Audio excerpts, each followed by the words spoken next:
Welcome to genius online. నా పేరు Dhananjaya Rao. Maths ఫ్యాకల్టీగా చేస్తుంటాను అనమాట. ప్రెజెంట్ మీ ముందుకు గ్రూప్ 4కి సంబంధించి ఉన్న టైంని ఎలా సద్వినియోగం చేసుకోవాలి అండ్ ఉన్న టైంలోనే బెస్ట్ మార్క్స్ ఎలా సంపాదించాలి, పేపర్ ఎలా ఉన్నప్పటికీ కూడా మ్యాక్సిమం మార్క్స్ ఎంత అవకాశం ఉంటుంది గ్రూప్ 4 పాయింట్ ఆఫ్ వ్యూలో, ఇవన్నీ మాట్లాడడానికి వచ్చానండి. ముఖ్యంగా గ్రూప్ 4 పాయింట్ ఆఫ్ వ్యూలో చాలా వరకు లాస్ట్ టైం టాస్క్ ఏంటంటే 250 మార్క్స్ అనేది పెద్ద టాస్క్గా నిలబడింది. కానీ లీస్ట్కి వచ్చేసరికి 220, 225 మార్క్స్ చాలా మందికి వచ్చిందనమాట. మరలంటప్పుడు ఈ సమయంలో ముఖ్యంగా ఈ టైంలో ఎగ్జామ్కి సంబంధించి మ్యాక్సిమం మార్క్స్ స్కోర్ ఎంత అవకాశం ఉంటుంది, మినిమం ఎంత వస్తే అవకాశం ఉంటుంది అనే మాట్లాడుకుందాం మనం. ఓకేనా? ఎందుకంటే ఎవ్రీ టైం కాంపిటీషన్ ఒకేలా ఉండదు కాబట్టి మనం పాత వాటిని పట్టుకొని అలాగే వస్తుంది అనుకోవడం తప్పు. అండ్ పేపర్ సెట్టింగ్ కూడా ఎవ్రీ టైం ఇంప్రూవ్ అవుతూ ఉంటుంది కాబట్టి అయిపోయిన పేపర్ గురించి ఎక్కువసేపు మాట్లాడడం కూడా కరెక్ట్ కాదు. ప్రెజెంట్ ఉన్న ట్రెండ్ ప్రకారం టీఎస్పీఎస్సి కండక్ట్ చేసిన ఎగ్జామ్ ప్యాటర్న్ ప్రకారం ప్రెజెంట్ కట్ ఆఫ్స్ ఎంత అవకాశం ఉంటుంది, గ్రూప్ 4 ఎగ్జామ్ డిమాండ్ ప్రకారం పేపర్ సెట్టింగ్ ఎలా ఉండబోతుందో మాట్లాడదాం. అయితే ఎనీవే ఈరోజు హోలీ, అందరికీ హోలీ శుభాకాంక్షలు జీనియస్ పబ్లికేషన్ తరపున. స్టార్ట్ చేస్తున్న చూడండి. గ్రూప్ 4కి సంబంధించి మనకి పేపర్ 1, పేపర్ 2 అని 2 పేపర్స్ ఉంటాయి. పేపర్ 1 జిఎస్ పాయింట్ ఆఫ్ వ్యూలో పేపర్ సెట్టింగ్ ఉంటుంది. Paper 2 secretarial abilities point of వ్యూలో పేపర్ సెట్టింగ్ ఉంటుంది. మనం ఫస్ట్ ఆఫ్ ఆల్ క్షుణ్ణంగా పేపర్ 1 గురించి చాలా ఎలాబొరేట్గా పేపర్ 2 గురించి మాట్లాడదాము. మనకి కావాల్సిన టాస్క్ ఏంటి అంటే మనకి 2 పేపర్స్ మీద మ్యాక్సిమం ఎంత అవకాశం ఉంటుందో తెలిస్తే క్లారిటీ ప్రకారం ముందుకు వెళ్ళొచ్చు. ఓకేనా? పేపర్స్ అయితే పేపర్ 1 150 మార్క్స్ కానీ మీ అందరికి ఇప్పటికే తెలుసు. పేపర్ 2 కూడా 150 మార్క్స్ అని తెలుసు. అయితే టీఎస్పీఎస్సి కండక్ట్ చేసే మిగిలిన జిఎస్ పేపర్లకి అండ్ గ్రూప్ 4 జిఎస్ పేపర్లకి వేరియేషన్ ఏంటి? చిన్న వేరియేషన్ ఉంటుంది. అప్పుడు మనకు క్లారిటీ ప్రకారం పేపర్ 1 గురించి అనాలిసిస్ చేయొచ్చు. మనకి పేపర్ 1లో మిగిలిన జిఎస్ పేపర్లో రీజనింగ్తో పాటుగా ఇంగ్లీష్ కూడా కలిపి ఉంటుంది. కానీ మనకి పేపర్ 1లో వచ్చేసరికినేమో గ్రూప్ 4 పాయింట్ ఆఫ్ వ్యూలో వచ్చేసరికి రీజనింగ్, ఇంగ్లీష్ స్కిప్ అయి ఉంటాయి కాబట్టి మిగిలిన వాటి మీద ఫోకస్ ఉంటుంది. మరి పేపర్ 1 ఏం కోరుకుంటుంది ఒక యాస్పిరెంట్ నుంచి అండ్ పేపర్ సెట్టింగ్ ఎలా ఉండబోతుంది చూద్దాం. చూడండి, పేపర్ 1 సింపుల్గా మనం అందరం కూడా జిఎస్ పేపర్ అని పిలవచ్చు అనమాట. పేపర్ 1 జిఎస్ పేపర్ అని పిలుస్తాం కదా, జనరల్ స్టడీస్. అయితే కొన్ని సందర్భాల్లో గ్రూప్ 4 పేపర్ అనేది జిఎస్తో పాటు జీకే కలిపి ఉంటుంది, జనరల్ నాలెడ్జ్ కలిపి ఉంటుంది. మిగిలిన ఏ పేపర్ కూడా జిఎస్ పేపర్ అనేది టీఎస్పీఎస్ పాయింట్ ఆఫ్ వ్యూ పిలవరు. కేవలం గ్రూప్ 4 పేపర్ను మాత్రమే general studies and general knowledge పేపర్గా పిలవచ్చు. ఎందుకు పిలవచ్చు అంటే మిగిలిన ఎగ్జామ్ పాయింట్ ఆఫ్ వ్యూస్లో వచ్చేసరికి జిఎస్ పేపర్ అంటే ఓన్లీ జనరల్ స్టడీసే వాళ్ళు టెస్ట్ చేస్తారు. కానీ గ్రూప్ 4కి వచ్చేసరికి general studies and general knowledge రెండు కూడా చెక్ చేస్తూ ఉంటారు. ఓకే కదా?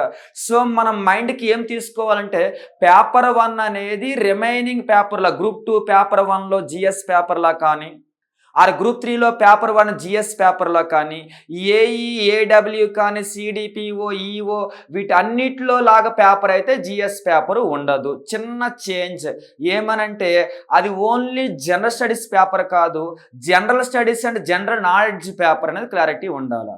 ఇప్పుడు మనకి పేపర్ 1 గురించి అర్థమైంది. ఓవరాల్గా ఏమని పిలవచ్చానంటే general studies and general knowledge paper అని పిలవచ్చని.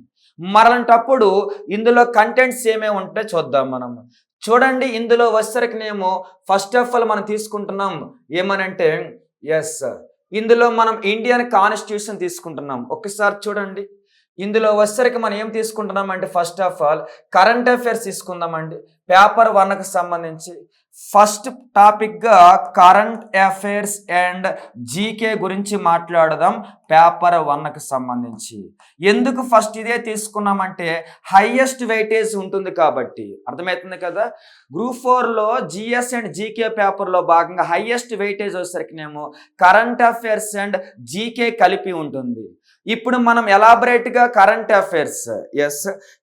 అఫైర్స్ మిగిలిన జిఎస్ పేపర్లో లాగానే చెక్ చేయాల్సి వస్తుందా, ఏమైనా గ్రూప్ 4కి డిఫరెంట్గా ఏమైనా చూడాల్సి వస్తుందంటే డిఫరెంట్గా పెద్దగా వేరియేషన్ ఉండదు. కానీ ఆ కరెంట్ అఫైర్స్లో ఎక్కువ కంటెంట్ అనేది జీకే పాయింట్ ఆఫ్ వ్యూలో ఉండడానికి అవకాశం ఉంటుంది. కాబట్టి చిన్న చదివేటప్పుడు మనం మార్చుకుంటే సరిపోతుంది. ఎలా అంటారా? కరెంట్ అఫైర్స్ వచ్చేసరికినేమో లిమిట్ అంటూ ఏమీ ఉండదండి. 3 మంత్స్ చదవాలా, 5 మంత్స్ చదవాలా, 6 మంత్సా, 8 మంత్సా క్లారిటీ ఉండదు. 1 ఇయర్ అని కూడా క్లారిటీ ఉండదు. కొన్ని రిపోర్ట్లు అయితే మాత్రం పూర్తిగా లాస్ట్ ఇయర్ రిపోర్ట్లే అడుగుతారు. ఈ ఎకనామికల్ రిపోర్ట్లు కానీ, ఆ రిమైనింగ్ పొలిటికల్ రిపోర్ట్లు కానీ, ఆ type of anything report, environmental రిపోర్ట్లు కానీ, ఇవన్నీ కూడా ఇయర్లీ వన్స్ కాబట్టి లాస్ట్ ఇయర్కి సంబంధించిన రిపోర్ట్లన్నీ చదవాల్సి వస్తుంది. రిపోర్ట్లు వచ్చేసరికినేమో లాస్ట్ ఇయర్ చదవాలి. లైక్ హెల్త్కి సంబంధించి, ఎడ్యుకేషన్కి సంబంధించి, ఎన్విరాన్మెంట్కి సంబంధించి, సైన్స్ అండ్ టెక్నాలజీకి సంబంధించి, ఆర్ ఎకానమీకి సంబంధించి, ఆర్ పొలిటికల్గా కానీ రిపోర్ట్లు ఉంటాయి కదా. లైక్ హంగర్ ఇండెక్స్లని కానీ, ఆ రిపోర్ట్లని కానీ, ఇవన్నీ కూడా మ్యాక్సిమం. ఇవి కాకుండా నీతి ఆయోగ్ రిపోర్ట్స్ కూడా ఉంటాయి. నీతి ఆయోగ్ రిపోర్ట్స్ కాకుండా చాలా మినిస్ట్రీస్ ఉన్నాయి కాబట్టి కొన్ని మినిస్ట్రీస్ సంబంధించి కొన్ని రిపోర్ట్ రిలీజ్ చేస్తూ ఉంటాయి కదా. ఈ రిపోర్ట్లు మాత్రం కన్ఫామ్గా లాస్ట్ ఇయర్కి సంబంధించి ప్రతి రిపోర్ట్ చదవాల్సి వస్తుంది. అంటే మన కరెంట్ అఫైర్స్ పాయింట్ ఆఫ్ వ్యూలో రిపోర్ట్స్ మాత్రం లాస్ట్ ఇయర్ చదవాల్సి ఉంటుంది. అర్థమవుతుంది కదా. ఇవి రిపోర్ట్స్, ఓకేనా. ఇవి కాకుండా లాస్ట్ ఇయర్ సంబంధించి ఇంకేం చదవాలి, లాస్ట్ ఇయర్ సంబంధించి రిపోర్ట్స్ మాత్రమే క్యారీ చేయవలసి వస్తుంది. అర్థమవుతుంది కదా. రిమైనింగ్ అన్నీ కూడా లేటెస్ట్ ఇష్యూస్ మీద డిపెండ్ అయి ఉంటుంది. ఏంటా లేటెస్ట్ ఇష్యూస్ అంటారా? ఎస్, నన్ను అడిగితే మాత్రము జనరల్గా ఏమైందంటే ఎగ్జామ్కి లాస్ట్ 3 మంత్స్ ఉంటుంది కదా.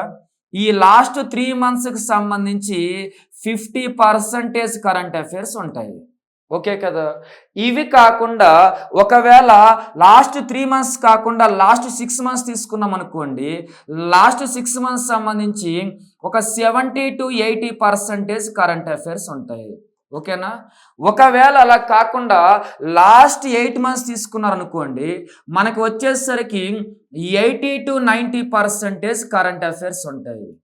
ఇవి కాకుండా లాస్ట్ ఇయర్ రిపోర్ట్లు కూడా మీరు యాడ్ చేస్తే అప్పుడు మన కరెంట్ అఫైర్స్ సంబంధించి ఫుల్ ప్లెజ్డ్ మార్క్స్ సంపాదించవచ్చు. అర్థమవుతుందా. కరెంట్ అఫైర్స్ అనేది జిఎస్ పేపర్స్లో డ్రైవర్ లాంటిది, ముందుకు నడిపిస్తూ ఉంటుంది. ఎందుకంటే మీకు ఒకవేళ పాలిటీలో ఒక బిట్ అడిగినా, లేదా ఎకానమీలో ఒక బిట్ అడిగినా, జాగ్రఫీలో ఒక బిట్ అడిగినా, ఎన్విరాన్మెంట్లో ఒక బిట్ అడిగినా, డిజాస్టర్లో ఒక బిట్ అడిగినా, వీటన్నిటికీ కూడా లింక్ ఏముంటుందంటే లేటెస్ట్గా ఏమైనా కరెంట్ ఇష్యూస్లో అవి హైలైట్ అయితేనే, లైమ్ లైట్లోకి వస్తేనే అవి బిట్స్గా మార్చి అడుగుతారు. కాబట్టి నీకు కరెంట్ అఫైర్స్ సరిగ్గా రీడ్ చేయడం వలన బెనిఫిట్ ఏంటంటే కరెంట్ అఫైర్స్ కవర్ అయితే మిగిలిన సబ్జెక్టుల్లో కూడా లేటెస్ట్ ఏం రన్ అవుతున్నాయో ఆ బ్యాక్గ్రౌండ్ స్టోరీ కూడా రన్ అవుతూ క్లారిటీ ఉంటుంది. అప్పుడు నీకు ఫుల్ మార్క్స్ వస్తాయి. సో కరెంట్ అఫైర్స్ ఒక సబ్జెక్ట్ కాదని అందరికీ తెలుసు. అర్థమవుతుంది కదా. అది చెప్పుకుంటూ కూర్చుంటే ఒక్కొక్క యూనిట్ మీద మనకి ఒక్కొక్క డే మీద, అంటే లైక్ ఒక్కొక్క ఇష్యూ మీదనే కనీసం 1 డే పట్టేస్తుంది, అంత ఎక్కువ ఉంటుంది కరెంట్ అఫైర్స్ అనేది. అయితే మనం అప్పుడు ఏం చేయాలంటే కరెంట్ అఫైర్స్ని కరెంట్ అఫైర్స్గా ట్రీట్ చేసి, కరెంట్ అఫైర్స్ అవడం వల్ల మిగిలిన సబ్జెక్ట్స్లో కూడా స్కోర్ ఎక్కువ రావడానికి అవకాశం ఉంటుంది. కాబట్టి మనం ఏం చేస్తామంటే లైమ్ లైట్లో ఏమేమి ఉన్నాయి కరెంట్ ఇష్యూస్లో, జాగ్రఫీ కానీ, పాలిటీ కానీ, ఎకానమీ కానీ, వీటి అన్నిటి గురించి కూడా ఎక్కడి నుంచి ఆ టాపిక్స్ తెలుసుకొని అక్కడ ఎక్కువసేపు చదువుతామన్నమాట. దాని ద్వారా మనకి కరెంట్ అఫైర్స్లో వచ్చే యావరేజ్గా వీటిని కౌంట్ చేయలేరండి. ప్రజెంట్ ఎలా ఉంటుందంటే ఒక ఎగ్జామ్ అయిపోయిన వెంటనే సపోజ్ ఏం చేస్తున్నారు తెలుసా మీకు, ఒకవేళ ఒక పబ్లికేషన్ అనేది లైక్ సైన్స్కి ఫేమస్ అనుకోండి, వాళ్ళు ఏం చేస్తారంటే అన్ని బిట్లు తీసుకొని సైన్స్ అని ఎక్కువ చూపించేస్తున్నారు. లేదనుకోండి అసలు అడిగితే ఒక యాస్పిరెంట్కి పర్ఫెక్ట్గా చెప్పాలి అంటే కొన్ని బిట్స్ అవి కరెంట్ అఫైర్స్లో భాగమా, ఆరు జీకేలో భాగమా, ఆరు వేరే సబ్జెక్టులో భాగం కూడా అంత అవేర్నెస్ ఉండదు. చాలా కష్టం కూడా, అంత ఈజీ కాదు. మరలంటప్పుడు దేంట్లోంచి ఎన్ని బిట్స్ నువ్వెలా చెప్పేస్తావు, అంత ఈజీ కాదు. కాబట్టి అలా డివిజన్ చేసి సెగ్రిగేట్ చేయడం చెప్పడం చాలా కష్టం అవుతుంది. ఏదో ఫార్మాలిటీ కౌంట్ చేస్తారు తప్ప అంత ఈజీ కాదు. ఎనీవే పక్కన పెడితే మనకి కరెంట్ అఫైర్స్ ఇలా ఇవి కవర్ చేయడం వల్ల ఈ స్ట్రాటజీ ద్వారా మీకు నన్ను అడిగితే మాత్రం 25 డైరెక్ట్గానే కవర్ అవ్వచ్చు ఈ ఇష్యూస్ నుంచి. అర్థమవుతుంది కదా. అవి కాకుండా మిగిలిన సబ్జెక్టులో కూడా జాగ్రఫీలో లైమ్ లైట్లో ఉన్న టాపిక్, పాలిటీలో లైమ్ లైట్లో ఉన్న టాపిక్ కానీ, ఆర్ ఎకానమీలో లైమ్ లైట్లో ఉన్న టాపిక్ కానీ, ఇలా ఓవరాల్ చూసుకుంటే ఎక్కువ వెయిటేజ్ వీటికే. కాబట్టి 40% వరకు కూడా, ఇది 25 మార్క్స్ ఇది. సో 40% వరకు కూడా యావరేజ్గా మనకి అంటే 50 to 60 మార్క్స్ వరకు కూడా కరెంట్ రిలేటెడే ఉంటుందండి. జిఎస్ పేపర్ అంటేనే కరెంట్ రిలేటెడ్ అనమాట. అంటే నువ్వు కరెంట్ అఫైర్స్ సరిగ్గా డీల్ చేసి, ఒకటి కరెంట్ అఫైర్స్ చదవాల్సిన చదివేసి, కొన్ని జాగ్రఫికల్ ఇష్యూస్ కానీ మిగిలిన ఇష్యూస్ కానీ ఆ సబ్జెక్ట్ దగ్గరికి వెళ్ళి అక్కడ ఎక్కువసేపు చదివితే నీకు కరెంట్ లైమ్ లైట్లో ఉండేవి నీకు ఇంత మార్క్స్ కవర్ అయిపోతాయి అన్నమాట. అర్థమవుతుంది కదా. ఇది కరెంట్ అఫైర్స్ సంబంధించి. కానీ పక్కన ఎవరినో రాసాను, వాళ్ళకు కూడా ఇచ్చారు సెకండ్ యూనిట్లో భాగంగా సిలబస్లో, దీన్ని మార్చి రాసే జీకే అని. ఇక్కడ మనం ఏం చదవాల్సి ఉంటుందంటే ముఖ్యంగా ఇంటర్నేషనల్ లెవెల్లో అండ్ నేషనల్ లెవెల్లో ఉండేటువంటి ఇన్స్టిట్యూషన్స్, వాటి యొక్క ఫార్మేషన్ ఎలా ఫార్మ్ అయింది అండ్ అది యొక్క స్ట్రక్చర్ ఎలా ఉంటుంది, దాని యొక్క డ్యూటీస్ ఎలా ఉంటాయి, ప్రెసెంట్ ఏమైనా కరెంట్ అఫైర్స్లో భాగం ఉందా. ఇప్పుడు ఎగ్జాంపుల్ చెప్పాలనుకోండి, యుఎన్ సంబంధించి సెక్యూరిటీ కౌన్సిల్ ఉందనుకోండి, భద్రతా మండలి. సెక్యూరిటీ కౌన్సిల్ సంబంధించి లేటెస్ట్ ఒక ఇష్యూ రన్ అయితే వాళ్ళు డైరెక్ట్గా కరెంట్ అఫైర్స్లో ఆ ఇష్యూ ఇవ్వచ్చు, లేదా సెక్యూరిటీ కౌన్సిల్లో మెంబర్స్ ఎంతమంది కానీ, అందులో ప్రెసిడెంట్ ఎంతమంది ఉన్నారు కానీ, ఎవ్రీ టైం ఎంతమంది మారొచ్చు కానీ, అండ్ ఎవరు పర్మనెంట్ మెంబర్స్ కానీ, ఇలా టైప్ ఆఫ్ క్వశ్చన్స్ రావచ్చు. అప్పుడు అది కరెంట్ బర్నింగ్ ఇష్యూ కాబట్టే కదా అలా బిట్ అడిగారు వాళ్ళు. అందుకే వాళ్ళు సెకండ్ యూనిట్కి తీస్తున్నారు. మీరు తెలుసుకోవాల్సింది ఇక్కడ మీకు ఇంటర్నేషనల్ లెవెల్లో ఉన్నటువంటి యుఎన్ఓ కానీ, యుఎన్ఓకి సంబంధించి చాలా ఎక్స్టెన్షనిజం, చాలా హ్యాండ్స్ ఉంటాయి కదా, అవన్నీ కూడా కరెంట్ అఫైర్స్లో భాగంగా చదువుతూ సమ్ జీకే కూడా క్యారీ చేయాలి, వాటి బ్యాక్గ్రౌండ్ కూడా. నేషనల్ లెవెల్లో కూడా ఏమైనా పెద్ద ఇన్స్టిట్యూషన్స్ ఉన్నాయనుకోండి, వాటిని కూడా అలాగే క్యారీ చేయవలసి వస్తుంది. నాట్ ఓన్లీ యుఎన్ఓ ఉండొచ్చు, ఆర్ కొన్ని డిఫరెంట్ టైప్ ఆఫ్ ఎన్జిఓస్ ఉండొచ్చు. ప్రపంచ లెవెల్లో యుఎన్ఓకి సంబంధం లేకుండా కొన్ని సొసైటీస్ ఉంటాయి, రెడ్ క్రాస్ లాంటి కానీ ఇవన్నీ కూడా. సో ఇవన్నీ కూడా దేంట్లో భాగం అంటే ఆ యొక్క ఇంటర్నేషనల్ ఇన్స్టిట్యూషన్స్లో భాగం. అందుకే మీరు కరెంట్ అఫైర్స్ చదివేటప్పుడు డైరెక్ట్గా కరెంట్ అఫైర్స్ మ్యాగజైన్ కొన్ని చదివేటప్పుడు ఓన్లీ కరెంట్ అఫైర్స్ కాకుండా కరెంట్ అఫైర్స్ నుంచి ఏమేమి అబ్జర్వ్ చేయాలి అంటే, ఇవి డైరెక్ట్గా 25 మార్క్స్ వరకు అవకాశం ఉంటాయి. ఇండైరెక్ట్గా జిఎస్ మొత్తాన్ని ఇవే ముందుకు నడిపిస్తాయి కాబట్టి ఒక 50 to 60 మార్క్స్ వరకు అవకాశం ఇస్తాయి. ఈ రెండు కాకుండా మనకి జీకే పాయింట్ ఆఫ్ వ్యూలో కూడా ఇందులో కలిసి ఉంటుంది కాబట్టి ఈ మూడు కలిపి కవర్ చేస్తేనే కరెంట్ అఫైర్స్ కవర్ అయినట్లు అవుతాయండి.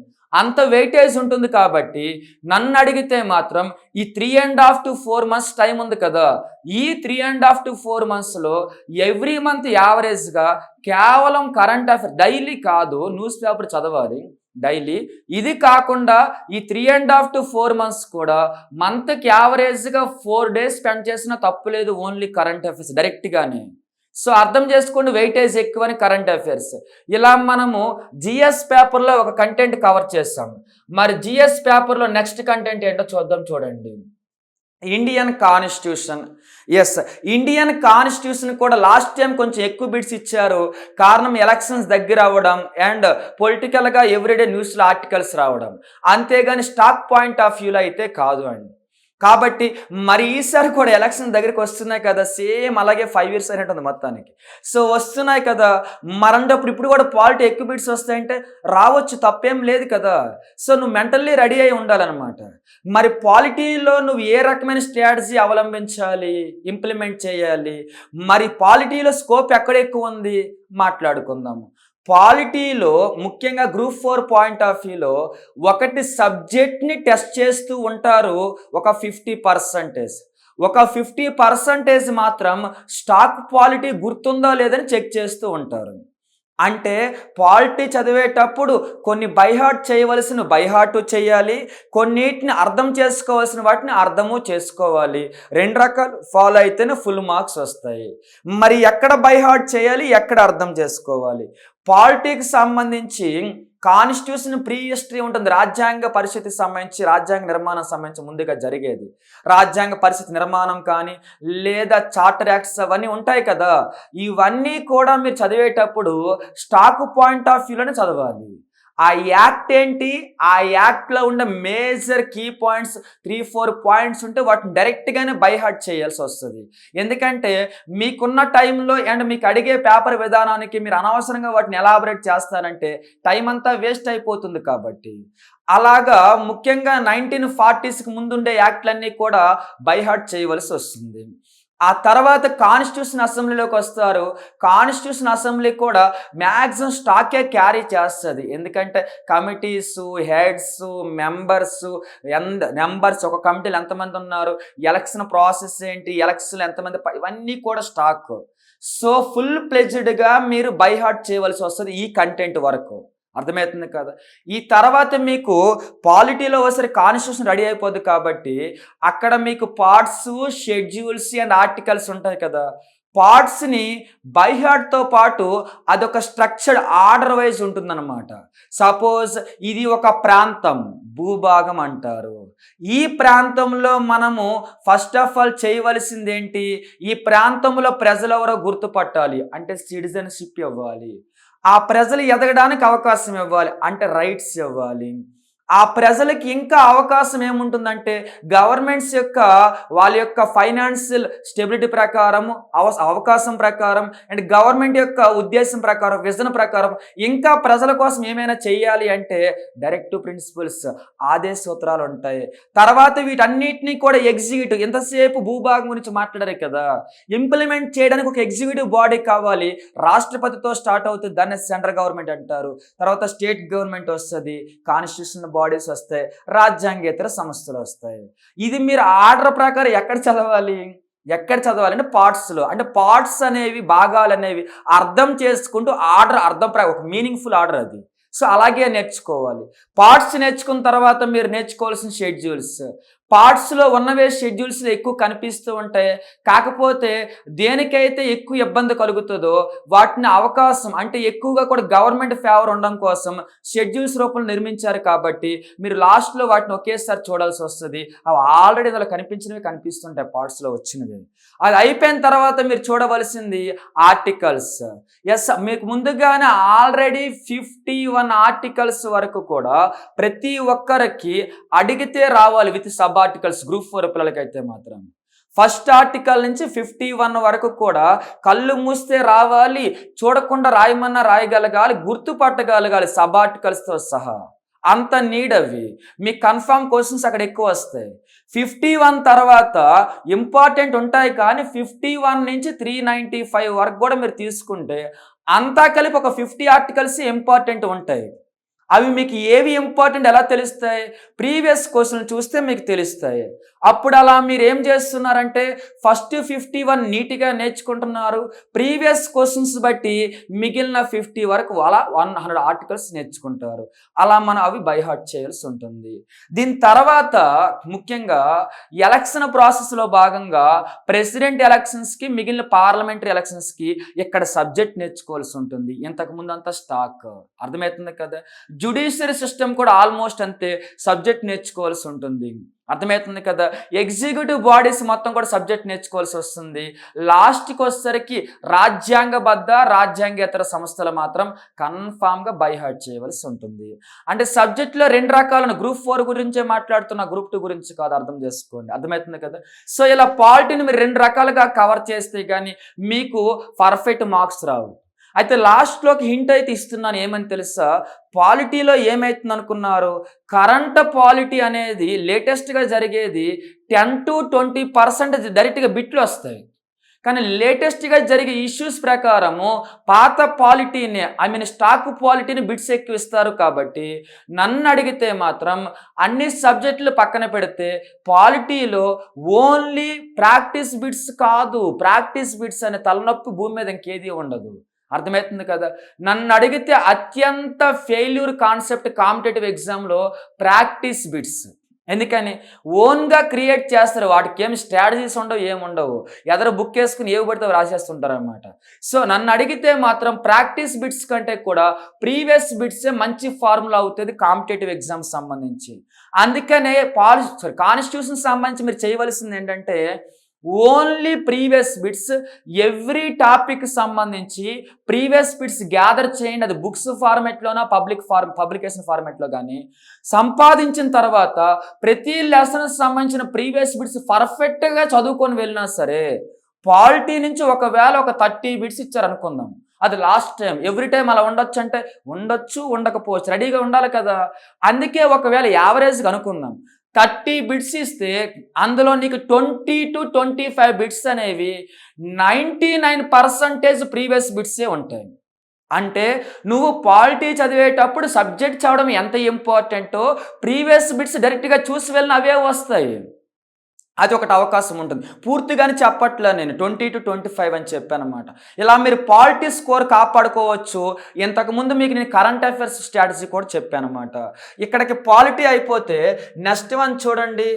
సిలబస్లు ఇచ్చారు, పాలిటీ అండ్ అడ్మినిస్ట్రేషన్ ఇచ్చారు. కానీ మనకి ఏమవుతుందంటే ఇండియాలో అర్థమవుతుంది, ఇండియాలో ఏం జరుగుతుందంటే కాన్స్టిట్యూషన్లోనే అర్థమవుతుంది కదా, లైక్ పార్లమెంట్లోనే ఎగ్జిక్యూటివ్ బాడీ కూడా భాగం కాబట్టి, పరిపాలనా విభాగం భాగం కాబట్టి మనం విడిగా చదవాల్సిన అవసరం ఉండదు. ఆ యొక్క అడ్మినిస్ట్రేషన్ పరిపాలనని డైరెక్ట్గా పాలిటీలో భాగమే. ఈ ప్రెసిడెంట్ దాంట్లో భాగమే, మినిస్ట్రీస్ దాంట్లో భాగమే, బడ్జెట్లు దాంట్లో భాగమే. అర్థమవుతుంది కదా.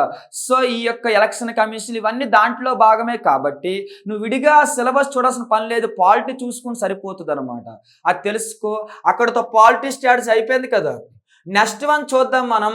జాగ్రఫీ అండ్ ఎకానమీ సిలబస్లో కలిపిచ్చారు. ఇక్కడ ఏం స్ట్రాటజీ ఫాలో అవ్వాలి? Yes, first of all geography రాకపోతే మిగిలిన సబ్జెక్టులు అనేవి సరిగ్గా రావు. అర్థమవుతుంది, అది ఎప్పుడైనా సరే. కాబట్టి జాగ్రఫీ మీద కమాండ్ ఉండాలి. మరి స్టేట్ జాగ్రఫీ చదవాలా వద్దా అంటే వాళ్ళు ఏం చెప్పారంటే డైరెక్ట్గా ఇండియన్ జాగ్రఫీ, ఇండియన్ ఎకానమీ అని ఇచ్చేసారనమాట. అంటే నువ్వు తెలుసుకోవాల్సింది, ఇప్పుడు ఎస్ఐ కానిస్టేబుల్ ఎగ్జామ్స్ ఉన్నప్పుడు ఎస్ఐకి స్టేట్ ఇష్యూస్ పెద్దగా ఇంపార్టెన్స్ ఇవ్వరు, పెద్దగా రావు కూడా. కానీ కానిస్టేబుల్కి స్టేట్ జాగ్రఫీ, స్టేట్ హిస్టరీ ఇవే బిట్లు అనమాట. అంటే రెండు ఒకటే డిపార్ట్మెంట్ అయినప్పటికీ కూడా రెండు వేరు వేరు ప్యాటర్న్ ఫాలో అవుతాయి ఎస్ఐపిసిలో. అలాగే గ్రూప్ 4ను గ్రూప్ 2 గ్రూప్ 3 కూడా వేరియేషన్ ఉంటుంది. గ్రూప్ 2 గ్రూప్ 3 పేపర్ సెట్టింగ్ ఒకలా ఉంటుంది, గ్రూప్ 4 పేపర్ సెట్టింగ్ చిన్న చేంజెస్ ఉంటాయి. అర్థమవుతుంది కదా. కాబట్టి జాగ్రఫీ చదివేటప్పుడు ప్లస్ ఎకానమీని ఎందుకు రాస్తామని సిలబస్లు వాళ్ళు కూడా ఇచ్చారు. ఇప్పుడు నీకు జాగ్రఫీ అంటే ఓవరాల్ వ్యూ తెలుసుంటే ప్రాబ్లం ఉండదండి. ఎకానమీ అంటే నువ్వు అనుకున్న ప్రకారము డైరెక్ట్ ఎకానమీ ఎక్కడ చెప్పలేదు వాళ్ళు. రెండు రకాల ఎకానమీస్ ఉంటాయి, సరిగ్గా చూడండి. ఒకటి వచ్చేసరికినేమో ఫైనాన్షియల్, ఇంకొకటి వచ్చేసరికినేమో డైరెక్ట్గా రిసోర్స్ బేస్ చేసుకునే ఎకానమీ ఉంటుంది. జాగ్రఫీలో ఎకానమీ అంటే రిసోర్స్ ద్వారా వచ్చే ఎకానమీ. అర్థమవుతుంది కదా. మరి అలాంటప్పుడు వాడు చెప్పిన ప్రకారం జాగ్రఫీకి వెయిటేజ్ ఎంత ఉంటుంది? మనం మాట్లాడుకున్నాం పాలిటీ 25 to 30 వరకు అవకాశం ఉంటుంది, కరెంట్ అఫైర్స్ 25 వరకు అవకాశం ఉన్నప్పటికీ కరెంట్ రిలేటెడ్ మొత్తం 60 వరకు కవర్ చేసేస్తాయి అవి. ఇప్పుడు మనం వస్తున్నాం దేని గురించి మాట్లాడిన, జాగ్రఫీ అండ్ ఎకానమీ. కరెంట్ అఫైర్స్లో ఏమైనా లేటెస్ట్ రిపోర్ట్లు వచ్చినా, లేటెస్ట్ బర్నింగ్ ఇష్యూస్ ఉన్నా, జాగ్రఫికల్ ఇష్యూస్ అయితే మీరు జాగ్రఫీలో చదవాల్సి వస్తుంది కదా. అక్కడ వచ్చినవే మరలా వస్తాయి ఒకటి. అది కాకుండా స్టాక్ జాగ్రఫీ ఉంటుంది, దాన్నే మనం ఫిజికల్ జాగ్రఫీ అని పిలుస్తాము, భూభౌతిక శాస్త్రం అని. అయితే భూభౌతిక శాస్త్రం సంబంధించి ఇండియాకి సంబంధించి ఫిజికల్ సెట్టింగ్ మొత్తం చదవాల్సి ఉంటుంది, ఇండియాకి సంబంధించి లొకేషన్ ఉనికి మొత్తం చదవాల్సి ఉంటుంది కదా. అలాగే ఇదంతా కూడా స్టాక్ జాగ్రఫీ. జాగ్రఫీలో సెకండ్ స్టేజ్ ఉంటుంది, ఇది వచ్చేసరికినేమో ఎకనామికల్ జాగ్రఫీ. ఇందులో మనకి ఫారెస్ట్రీ వస్తుంది, అది కాకుండా అగ్రికల్చర్ వస్తుంది, ఇన్ఫ్రాస్ట్రక్చర్ లైక్ రోడ్లు, రోడ్ ట్రాన్స్పోర్ట్లు ఇవన్నీ వస్తాయి. వీటిని మనం ఎకనామికల్ జాగ్రఫీ అని పిలుస్తాము. జాగ్రఫీలో మరొక స్టేజ్ ఉంటుంది, సోషల్ జాగ్రఫీ అని. సోషల్ జాగ్రఫీలో ఏమొస్తాయి అనుకున్నారు? అక్కడ పాపులేషన్, ట్రైబ్స్, అర్థమవుతుంది కదా. అలాగే కులపరమైన, మతపరమైన భారతదేశంలో పొజిషన్ ఎలా ఉంది, అలాగే ఉమెన్ పొజిషన్ ఎలా ఉంది, ఇవి వస్తుంటాయి. ఈ మధ్య కాలంలో మనకి లేటెస్ట్గా జాగ్రఫీలో ఈ యొక్క అంటే పాతదే అది ఏమడుగుతారు అంటే ఈ యొక్క హ్యూమన్ రిసోర్స్ డెవలప్ అవ్వడం కోసం, కానీ అప్పుడు మనకి న్యాచురల్ రిసోర్స్ ఎలా సహాయపడతాయని చెప్పడం కోసము పట్టణీకరణ, గ్రామాలు, గ్రామీణ అభివృద్ధి, ఇవన్నీ మీరు పాపులేషన్లో కొంతవరకు చూస్తారు కదా, అక్కడే కవర్ చేస్తున్నారు. కానీ కొంచెం డెప్త్గా చూడండి పాపులేషన్ చూసేటప్పుడు. అలాగే కొన్ని స్మార్ట్ సిటీస్ కానీ, స్మార్ట్ సిటీ డెవలప్మెంట్ కోసం పథకాలు కానీ, అవి కూడా జాగ్రఫీలో భాగమే. అర్థమవుతుంది కదా. రూరల్ డెవలప్మెంట్ కోసం కానీ, అలాగే ఎంపవర్మెంట్ కోసం కానీ, అర్థమైందా? ఇవన్నీ కూడా నగరాలు ఎన్ని రకాలు, గ్రామాలు ఎన్ని రకాలు, ఇవన్నీ ఎకానమీ కాదు, జాగ్రఫీలో భాగమే. అర్థమవుతుందా? సో మీరు జాగ్రఫీ చదివేటప్పుడు ఇప్పుడు నేను చెప్పినటువంటి ఏ geography, physical geography by heart చేయాలి. భారతదేశం ఎక్కడ ఉంది, లొకేషన్, చుట్టుపక్కల స్ట్రక్చర్ ఎలా ఉంది, సెట్టింగ్, భౌతిక స్వరూపం అంటారు తెలుగులో, లైక్ భౌగోళిక స్వరూపం. అండ్ ఇవి నదీ వ్యవస్థ, ఇవన్నీ కూడా దేంట్లో భాగం అంటే స్టాక్లో తెలుసుకోవాల్సిన విషయాలు. ఇది కాకుండా ఎకనామికల్ జాగ్రఫీ అని ఫారెస్ట్ రిపోర్ట్లు మారుతూ ఉంటాయి, స్టాక్ ఫారెస్ట్ నేర్చుకోవాలా, రిపోర్ట్లు నేర్చుకోవాలా. సెకండ్ వన్ వచ్చరికనేమో మీరు అగ్రికల్చర్ సంబంధించి అగ్రికల్చర్ లేటెస్ట్ సర్వే వచ్చింది కదా, ఆ రిపోర్ట్లు నేర్చుకోవాలా, అగ్రికల్చర్ సంబంధించి స్టాక్ జాగ్రఫీ అగ్రికల్చర్ నేర్చుకోవాలి. అది కాకుండా ఇన్ఫ్రా సంబంధించి బాగా ఈ మధ్యకాలం మాట్లాడితే మారుతూ ఉంటుంది ఇన్ఫ్రా, కానీ సర్వేని బేస్ చేసుకుని ఇస్తారు కాబట్టి లేటెస్ట్ సర్వే ప్రకారం ఇన్ఫ్రాస్ట్రక్చర్ కూడా జాగ్రఫీలో నేర్చుకోవాలి. అర్థమవుతుంది కదా. స్టాక్ కూడా నేర్చుకోవాలి, ఏముండదు, NH5లు NH16లు ఇవన్నీ ఎక్కడ ఉన్నాయి, ఎక్కడి నుంచి ఎక్కడి వరకు, ప్రాజెక్ట్ భారతమాల ఆర్ సాగరమాల, ఇవన్నీ అడుగుతూ ఉంటారండి జాగ్రఫీలో. ఫైనల్గా సోషల్ జాగ్రఫీ అని చెప్పాను మీతో. ఏమనంటే పాపులేషన్, నగరాల అభివృద్ధి, rural development, women empowerment, tribals ఎన్ని ఉంటాయి, అండ్ భారతదేశంలో కులపరమైన అంటే కులాలు ఎన్ని ఉన్నాయి, మతాలు ఎన్ని ఉన్నాయి, ఎక్కడెక్కడ ఏమేమి సంఘాలు ఉన్నాయి, ఇవన్నీ కూడా జాగ్రఫీలో భాగమే. సో జాగ్రఫీ వర్డ్ సబ్జెక్ట్ కాబట్టి నన్ను అడిగితే ఇది ఒక సబ్జెక్టులో భాగం, కానీ చాలా వస్తే జాగ్రఫీలో, కాబట్టి నీకు జాగ్రఫీలోనే ఎకానమీ కవర్ అయిపోతుంది. అర్థమవుతుంది కదా. ఇది ఒక టైప్ ఆఫ్ ఎకానమీ. ఇది కాకుండా ఎక్స్ట్రా ఎకనామికల్గా ఏం చూసుకోవాలంటే కొంతవరకు ఎక్కువ అవసరం లేదు, కానీ ప్లానింగ్స్, మానిటరీ పాలసీలో కొంత క్లారిటీ, ద్రవ్య విధానం వాటికి సంబంధించి ఉండాలి, ప్లానింగ్స్ పర్ఫెక్ట్గా రావాలి. ఏమైనా కమిటీస్ ఉంటే ఎకనామికల్ కమిటీస్ ఫస్ట్ నుంచి ఇప్పటి వరకు అవి నేర్చుకోవాలి. నువ్వు ప్లానింగ్ నేర్చుకుంటే ఆటోమేటిక్గా అవన్నీ కవర్ అయిపోతాయి కాబట్టి ప్లానింగ్స్, నీతి ఆయోగ్ అండ్ ఆటోమేటిక్గా పబ్లిక్ అండ్ లైక్ ఫైనాన్స్ సంబంధించి నేర్చుకుంటే సరిపోతుంది అనమాట. ఇలా నువ్వు మొత్తానికి ఏంటంటే ఎకానమీ జాగ్రఫీ కలిపి కవర్ చేయవలసి వస్తుంది. కానీ ఎప్పుడు కూడా గుర్తుపెట్టుకోండి, నువ్వు ఫస్ట్ ఎంత చదివినా లాస్ట్లో రివిజన్ అవి రాకపోతే మాత్రం, రివిజన్ చేయకుండా ఎగ్జామ్కి వెళ్తే మాత్రం అనవసరంగా మార్కులు పోతాయి. నన్ను అడిగితే మాత్రం ఎకానమీ మీద బిట్లు ఇస్తే సింగిల్ లైనర్సే ఇస్తాడు తప్ప పెద్ద పెద్ద పారాగ్రాఫ్లు అయితే గ్రూప్ 4కి ఇవ్వడు అని మైండ్లో ఉంచండి. జాగ్రఫీ బిట్లు ఇస్తే మాత్రం ఫిజికల్ జాగ్రఫీలో మ్యాచింగ్ లాంటివి ఇస్తూ ఉంటాడు. అర్థమవుతుంది కదా. ఎకనామికల్ జాగ్రఫీ డైరెక్ట్ బిట్స్ ఇచ్చేస్తుంటాడు. సోషల్ జాగ్రఫీలో మరలా మ్యాచింగ్ లాంటివి ఇస్తూ ఉంటాడు అనమాట. ఆర్ ఎస్ఆర్సీ రిజల్ట్ లాంటివి ఇస్తాడు.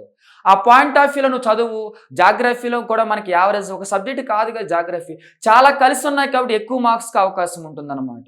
జాగ్రఫీ అయిపోయింది, ఎకానమీ కూడా అయిపోయింది కదా. Next one modern history. Yes, మరొక విలువైన టాపిక్, ఎక్కువగా కూడా ప్రీవియస్ బిట్స్ రావడానికి అవకాశం ఉండే మరొక టాపిక్, స్టాక్ టాపిక్. ఏంటిది మరి మోడర్న్ హిస్టరీలో కరెక్ట్గా మీరు చదవాలి అంటే మాత్రం అర్థమవుతుంది కదా, 16th సెంచరీ నుంచి స్టార్ట్ చేయవలసి ఉంటుంది.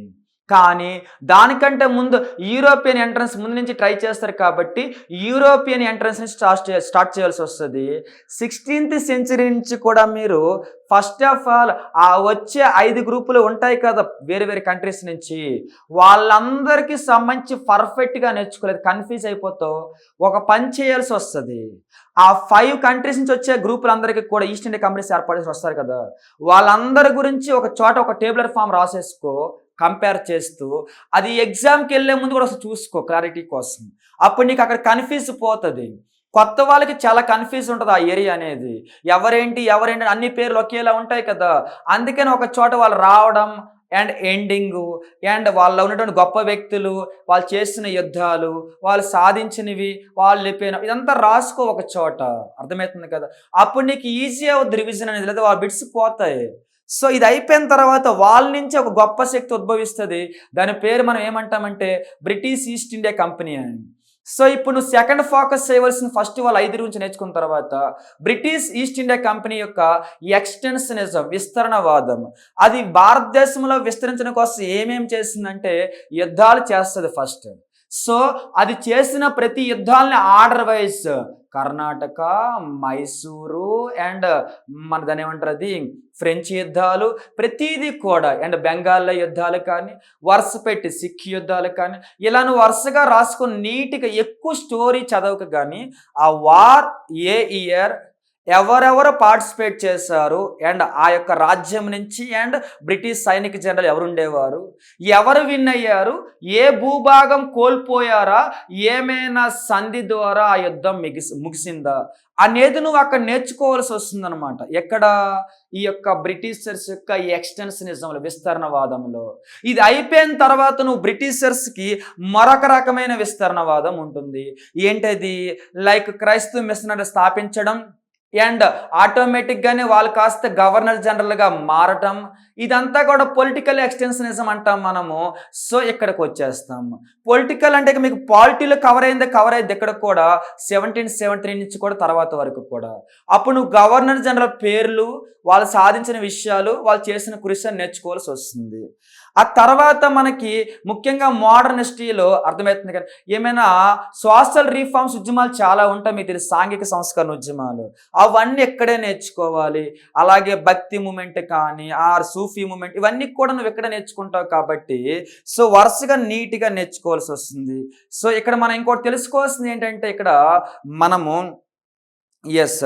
ఇక్కడ సోషల్ రీఫార్మర్ ప్రతి ఒక్క వ్యక్తి యొక్క కెరీర్ పర్ఫెక్ట్గా నేర్చుకోవాల్సి ఉంటుంది. వాళ్ళ యొక్క బిరుదులు, వాళ్ళకు వచ్చినటువంటి లైక్ అంటే రాసినటువంటి బుక్స్ కానీ, వాళ్ళు చేసిన రీఫార్మ్స్ కానీ పర్ఫెక్ట్గా నేర్చుకోవాలి. అప్పుడు నీకు బెనిఫిట్ కావాలంటే ఏం చేయాలి తెలుసా? నువ్వు హిస్టరీలో ప్రతి టాపిక్ అయిపోయిన వెంటనే ఓన్లీ ప్రీవియస్ బిట్సే గూగుల్ సెర్చ్ చేసుకుని బుక్స్ ద్వారా కానీ పర్ఫెక్ట్గా నేర్చుకుంటే నీకు ఎక్కువ మార్క్స్ వస్తాయి. రిపిటేషన్ ఆఫ్ కాన్సెప్ట్ కాబట్టి స్టాక్ కదా మొత్తం అంతా కూడా. ఆ తర్వాత ఎలాగో మీకు తెలుసు నేషనల్ మూమెంట్ స్టార్ట్ అయిపోతుంది. ఆ తర్వాత 1857 నుంచి కూడా 1947 వరకు కూడా నేషనల్ మూమెంట్లో భాగం 3 భాగాలు ఉంటాయి. అక్కడ కూడా ఎవరెవరు పార్టిసిపేట్ చేస్తారు అండ్ వాళ్ళ యొక్క గొప్పతనము అండ్ వాళ్ళు సాధించిన విజయాలు ఇవన్నీ బై హార్ట్ చేయవలసి ఉంటుంది. సో నువ్వు ప్రీవియస్ బిట్స్ ఎక్కువ ఫోకస్ చేస్తేనే మోడర్న్ హిస్టరీలో మంచి మార్క్స్ వస్తాయి. ఇలా మోడర్న్ హిస్టరీ కూడా ఒక 15 బిట్స్ వరకు అవకాశం ఉండొచ్చు ఈసారి అయితే మాత్రం. నెక్స్ట్ వన్ స్టేట్కి వద్దాం. State history and culture movement కలిపి ఎందుకు రాశానంటారు? ఇవే గ్రూప్ 2 గ్రూప్ 3 అయితే ఒక్కొక్కటి ఒక్కొక్క పేపర్లో భాగం అవి, అవునా కాదా? వెయిటేజ్లు కూడా ఎక్కువ. కానీ జిఎస్ పేపర్లు అంత వెయిటేజ్ ఉండవని వాటికి మీకు ఐడియా ఉంటుంది ఇప్పటికీ. అందులో కూడా గ్రూప్ 4 పేపర్లో వెయిటేజ్ ఇంకా కొంచెం తగ్గుతూ ఉంటుందన్నమాట. మరి అలాంటప్పుడు ఇక్కడ ఏం కవర్ చేయాలి? మూమెంట్కి సంబంధించి అర్థమవుతుందా? మూమెంట్కి సంబంధించి ఒక సింగిల్ రీడింగ్ ఇవ్వాలి. సింగిల్ రీడింగ్ ఇచ్చిన తర్వాత నువ్వు తెలుసుకోవాల్సింది ఏంటంటే ఫేజ్ 3 ఉంటుంది కదా, ఆ ఫేజ్ 3ని మరొక రీడింగ్ ఇవ్వాలి మీరు. ఫేజ్ 3ని సెకండ్ రీడింగ్ ఇచ్చిన తర్వాత అప్పుడు మనము ఫేజ్ 1 ఫేజ్ 2లో బిట్స్ అన్నీ ప్రీవియస్వే చేయండి. 100% కూడా ప్రీవియస్ బిట్సే వస్తాయి ఆ యొక్క ఫేజ్ 1 ఫేజ్ 2 నుంచి. అర్థమవుతుంది కదా? మరి ఫేజ్ 3 కూడా ప్రీవియస్వే వస్తాయి, ఎందుకంటే ఇప్పటికే కొన్ని 100 ఎగ్జామ్ జరిగినాయి స్టేట్ ఫామ్ అయిన తర్వాత. కాబట్టి ఫేజ్ 3 కూడా ప్రీవియస్ అయ్యి ప్రీవియస్ బిట్లు చేసేసిన తర్వాత ఫేజ్ 3లో కూడా మరొకసారి లాస్ట్ అండ్ ఫైనల్గా ఒక రీడింగ్ ఇచ్చే ఇక్కడ నుంచి ఒక 10 మార్క్స్ వరకు అవకాశం ఉంటుంది, వచ్చేస్తాయి. మరి వాళ్ళు ఇచ్చారు కదా ఇది కాకుండా ఏమని, కల్చరు హిస్టరీ అని. ఇది ఒక పెద్ద తలనొప్పి అవ్వబోతుంది గ్రూప్ 4 లాంటి వాళ్ళకి. ఎందుకంటే హిస్టరీ మొత్తం చదవాలని చాలా టైం పెట్టేస్తుంది. కల్చర్ అంటే విడిగా భాగం కాదు. హిస్టరీకి ఉండే ఎన్నో ప్రాపర్టీస్, పొలిటికల్ ప్రాపర్టీస్ ఉంటాయి, కల్చరల్ ప్రాపర్టీస్ ఉంటాయి, ఎకనామికల్ ప్రాపర్టీస్ ఉంటాయి అండ్ సొసైటీ ఉంటుంది. సొసైటీలో భాగమే కల్చర్ కదా. సో కల్చర్ అంటే అది విడిగా సబ్జెక్ట్ కాదనమాట. హిస్టరీకి చరిత్రకు ఉండే లక్షణాల్లో వన్ ఆఫ్ ది ప్రాపర్టీనే కల్చర్. సో మీరు హిస్టరీ చదివేటప్పుడు కవర్ అవుతుంది. కాకపోతే మీరు ఏం చేయవలసి ఉంటుందంటే కల్చర్కి సంబంధించి ముఖ్యంగా అర్థమవుతుంది ఈ ఫెస్టివల్స్ ఇవన్నీ ఉంటాయి కదా, వీటికి సంబంధించి ఒక్కసారి కొన్ని టాపిక్లే ఫెస్టివల్, మన స్టేట్లో ప్రాంతము, అర్థమవుతుంది కదా, కొన్ని వాడుక పదాలు అండ్ ప్రాంతాలు. నెక్స్ట్ వన్ ఏదైనా ఇంపార్టెంట్ మాన్యుమెంట్స్ అయినా లైక్ అంటే కడతారు కదా రాజులకు సంబంధించి వాటికి సంబంధించి అవి, వాటి యొక్క స్థలాలు, ప్లేసెస్, బుక్స్, ఆథర్స్, అర్థమవుతుంది కదా. ఇటువంటి స్టాక్ అన్నీ కూడా నువ్వు ఇక్కడ కవర్ చేసుకో. మిగిలినంతా ఒక్కసారి ప్రీవియస్ బిట్లు ప్రాక్టీస్ చేయి. కల్చర్ మరి హిస్టరీకి సంబంధించి మా పరిస్థితి ఏంటి? హిస్టరీ చాలా వైడ్ ఉంటుంది. అన్నీ కవర్ చేయలేరు. గ్రూప్ 4 వాళ్ళైతే మాత్రం మీరు కొన్ని ప్రధానమైన రాజ్యాలు చదవాల్సి ఉంటుంది. ముఖ్యంగా శాతవాహనాస్ బాగా చదవాలి. ఆ విష్ణుకుండిస్ కొంచెం వరకు చదవాల్సి ఉంటుంది. తర్వాత డైరెక్ట్‌గా కాకతీయస్, బిఫోర్ కాకతీయస్ ఉంటాయి కానీ ప్రీవియస్ బిట్లు చేయండి. కాకతీయస్ పర్ఫెక్ట్‌గా కవర్ చేయండి. ఎక్కువ మార్క్స్ అక్కడే ఉంటాయి. ఆ తర్వాత అసఫ్జాహీస్, బహమనీస్ పైన కవర్ చేసుకుంటూ అర్థమవుతుంది. మోడర్న్ నిజాంలోకి వచ్చేసేయండి. నిజాంలో మొత్తం వాళ్ళు కట్టిన కట్టడాలు ఇవన్నీ నీట్‌గా నేర్చుకోండి. ఇలా మనము ఇక్కడి నుంచి యావరేజ్‌గా ఒక 20 మార్క్స్ ఎక్స్‌పెక్ట్ చేయొచ్చు. ఆ 20 మార్క్స్‌కి మనం కొంచెం టైం బ్యాలెన్స్ చేయాలి. ఎందుకంటే కంటెంట్ ఎక్కువ, టైం తక్కువ ఉంటుంది. తెలుసుకోండి. నెక్స్ట్ వన్ వచ్చేసరికి జనరల్ సైన్స్. జనరల్ సైన్స్‌లో మనకి ఫిజిక్స్ ఉంటుంది, కెమిస్ట్రీ ఉంటుంది అండ్ బయాలజీ ఉంటుంది. ఎస్&టి కరెంట్ అఫైర్స్‌లో వచ్చేస్తదనమాట సైన్స్ అండ్ టెక్నాలజీ. ఇలా మనం ఇక్కడ చూద్దాం చూడండి. Physics, chemistry, biology, science and technology అంతే కదా. ఇప్పుడు ఫస్ట్ ఆఫ్ ఆల్ వీటిలో ఎవరికి ఎక్కువ ఇంపార్టెన్స్ ఇవ్వాలి? నన్ను అడిగితే నాకున్న ఎక్స్పీరియన్స్ ప్రకారం హైయెస్ట్ ఇంపార్టెన్స్ బయాలజీకి ఇవ్వమంటే వీటిల్లో అయితే మాత్రం అర్థమవుతుంది కదా. స్టాక్ పాయింట్ ఆఫ్ వ్యూలో కరెంట్ అఫైర్స్లో ఎస్&టి వస్తే అక్కడ ఎక్కువ వెయిట్, అది వేరే విషయం. ఇక్కడ స్టాక్ మాట్లాడుతున్నాం మనం. సో బయాలజీలో కూడా ప్రీవియస్ బిట్లే ఎప్పుడు వస్తూ ఉంటాయి. కాబట్టి ఒక్కసారి బయాలజీలో కొన్ని యూనిట్సే హ్యూమన్ ఫిజియాలజీ లాంటి మానవ ఏమంటారు శరీర ధర్మశాస్త్రం ఇది అంటారు కదా, నిర్మాణ శాస్త్రం, అది బాగా చదువు ఒక్కసారి. అందులో కళ్ళు, ముక్కు, నోరు అంటారు కదా, మొత్తం అంతా చదివేస్తే బ్లడ్ వ్యవస్థ అంతా కూడా చదివేసిన తర్వాత ఒక్కసారి ఎక్కువగా ప్రీవియస్ ఇయర్ బిట్సే ఇక్కడ కూడా డైరెక్ట్గా అవే వస్తాయి అన్నమాట. బయాలజీ నుంచి, కెమిస్ట్రీ నుంచి కూడా మ్యాక్సిమం అవే వస్తాయి, ఫిజిక్స్ నుంచి కూడా అవే వస్తాయి. కాబట్టి నువ్వు ఇవి చదివేటప్పుడు కంటెంట్కి ఎంత ఇంపార్టెన్స్ ఇస్తావో ప్రీవియస్ ఇయర్ క్వశ్చన్స్ కూడా అంతే ఇంపార్టెన్స్ ఇవ్వాలి. లేకపోతే మాత్రం సైన్స్ అనవసరంగా చాలా వైడ్ ఉంటుంది, చదువుకుంటూ కూర్చుని టైం అంతా వేస్ట్ అయిపోతుంది. బిట్స్ ఎంత వస్తాయనేది ఎక్స్పెక్ట్ చేయలేము. ఎందుకంటే ఈ మధ్యకాలంలో పేపర్ ప్యాటర్న్ మారిన తర్వాత వాటికంటే కూడా వీటికి ఎక్కువ బిట్స్ ఇస్తున్నారు సైన్స్ అండ్ టెక్నాలజీ. కాబట్టి సైన్స్ అండ్ టెక్నాలజీ నీకు అవేర్నెస్ లేకపోతే మార్కులు రావు. ఏదైనా బాగా బుక్ ఉన్న చదివేని చదువు, లేదంటే మాత్రం ఎవరైనా చెప్తే నీట్గా విని, అప్పుడు మంచి మార్క్స్ వస్తాయి అన్నమాట. ఎక్కడి నుంచి? నీకు సైన్స్ అండ్ టెక్నాలజీ నుంచి. ఓకే కదా, ఇది సైన్స్ సంబంధించి. Next one environment and disaster. Environment కూడా ఈ మధ్యకాలంలో బాగా ఫేమస్ కాబట్టి డిజాస్టర్ కూడా ఇక్కడ కరెంట్ ఇష్యూస్ చదవాల్సి వస్తుంది, స్టాక్ చదవాల్సి వస్తుంది. మీరు ఎన్విరాన్మెంట్ తీసుకుంటే లైక్ ఏదైనా సమ్మిట్స్ కానీ ఆర్ లైక్ ఆర్గనైజేషన్స్ కానీ, లేదా మనకి బయాలజీ సంబంధించి బయోడైవర్సిటీ కానీ, ఎకో సిస్టమ్ కానీ, ఇవన్నీ కూడా ఎన్విరాన్మెంట్లో భాగమైనప్పుడు పొల్యూషన్ కానీ, స్టాక్ చదవ ఒక టైం అంతా వేస్ట్ అయిపోతుంది. స్టాక్ ప్లేస్లో ప్రీవియస్ బిట్లు చేయి. కరెంట్ అఫైర్స్ చదివేటప్పుడు బాగా ఎన్విరాన్మెంట్ ఫోకస్ లేటెస్ట్ గురించి, లేటెస్ట్ కవర్ అయితే ప్రీవియస్ బిట్స్ చేయడం వల్ల అవే యాజ్ ఇట్ ఈజ్గా వస్తాయి. స్టాక్ పాయింట్ ఆఫ్ వ్యూలో బోత్ ఎన్విరాన్మెంట్ అండ్ డిజాస్టర్ అలాగే చేయాల్సి వస్తుంది అనమాట. అర్థమవుతుంది కదా.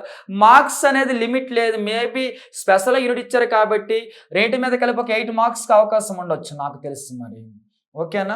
నెక్స్ట్ వన్, అక్కడికి మనం పేపర్ 1కి సంబంధించి మొత్తం స్ట్రాటజీ మాట్లాడాం. నన్ను అడిగితే మాత్రం పర్ఫెక్ట్ క్లారిటీ ఉన్నట్లయితే పేపర్ 1లో 150 మార్క్స్ కదా, మీకు ఎక్కువగా కూడా స్టాక్తో కలిపి లింక్ ఉంటుంది కాబట్టి స్టాక్ పాయింట్ ఆఫ్ వ్యూలో చదవాలి తప్ప నువ్వు అనవసరంగా ప్లెయిన్గా చదవకూడదు అనమాట. దేన్ని? ఈ జిఎస్ పేపర్ని కరెక్ట్గా చదివితే మాత్రం పర్ఫెక్ట్గా 3.5 months ఉపయోగించుకుంటే నీకు 125 to 130 మార్క్స్ రాకపోతే అడగండి. అంటే పర్ఫెక్ట్గా ఫాలో అవ్వాలి మీరు ఫస్ట్. సో నువ్వు పర్ఫెక్ట్గా ఫాలో అయితే నీకు ఇంతవరకు మార్క్స్ అవకాశం ఉంటుంది. నువ్వు ఈ షెడ్యూల్ ఆర్డర్ వైజ్ క్లారిటీతో ఫాలో అయినప్పుడు కొద్దిగా సరిగ్గా చదవలేకపోయినా సెంచరీ అయితే క్రాస్ చేస్తావు కదా. సెంచరీ క్రాస్ చేస్తే ఇంకేంటి సెక్యూర్డ్ స్కోర్. ఒకవేళ 125, 130 వస్తే నీకు ఏకంగా పేపర్ 1 నువ్వు స్టేట్ టాపర్కి అవకాశం ఉంటుంది దగ్గరగా 130 అంటే. సో నువ్వు ఈ స్ట్రాటజీతో ఫాలో అవు తప్ప గ్రూప్ 2 స్ట్రాటజీతో ఫాలో అవ్వకి ఈ జిఎస్ పేపర్ ఇక్కడ ఇలా నీకు ఇంత స్కోర్కి అవకాశం కల్పిస్తుంది నా యొక్క ఎనాలిసిస్. ఇప్పుడు పేపర్ 2లోకి వచ్చేస్తున్నాం చూడండి. మరి పేపర్ 2లో ఏమేమి ఉంటాయో ఆల్రెడీ ఇప్పటికే నాకు తెలిసి కోచింగ్లని అవని ఇవని రూ. 10 రూ. 5 కోర్సులు చదివేసుకుంటారు కదా మొత్తం అంతా. ఈ మధ్య బాగా అలవాటు అయిపోయింది. జాబ్ రావాలంటే అవేర్నెస్తో ముందుకెళ్ళాలి. అది మానుకొని ఆఫర్లతో ముందుకెళ్తే మనం ఏం చేస్తాం చెప్పండి? అవునా కదా? ఇప్పుడు మనము కరెక్ట్గా గ్రూప్ 4లోకి ఎంటర్ అయ్యామంటే స్టార్టింగ్ శాలరీ బాగానే ఉంటుంది కదా, అవునా కదా? ఇన్వెస్ట్మెంట్ మినిమం, నేను అడుగుతుంది లక్షలు పెట్టమని చెప్పట్లే, మినిమం వర్త్ఫుల్ ఉన్న చోట అది ఆటోమేటిక్గా వర్త్ఫుల్ కాబట్టి కొంచెం డిమాండ్ నేచర్ ఎక్కువ ఉంటుందన్నమాట.